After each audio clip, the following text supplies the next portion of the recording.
XL6 car ஒன்று டிரைவரின் கட்டுப்பாட்டை இழந்து தாறுமாறாக ஓடி சற்றும் எதிர்பாராத நேரத்தில் வாசுதேவன் மோனிகா சென்ற இருசக்கர வாகனத்தின் மீது பயங்கரமாக மோதியது.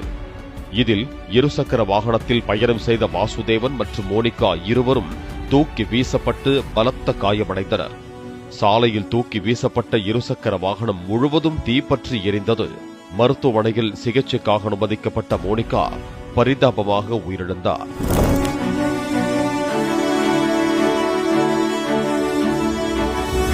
விபத்தை ஏற்படுத்திவிட்டு நிற்காமல் சென்ற காரை பின்னால் வந்த கார் ஓட்டுநர் விரட்டி சென்று மடக்கி பிடித்தார்.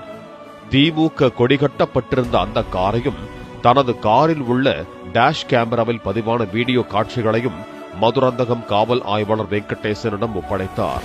அதன் அடிப்படையில் விபத்தை ஏற்படுத்திய காரை பறிமுதல் செய்த போலீசார் அந்த காரை ஓட்டி வந்த ராமநாதபுரம் மாவட்டம் கமுதையை சேர்ந்த திமுக அபிமானி விக்னேஸ்வரனை பிடித்து விசாரித்தனர்.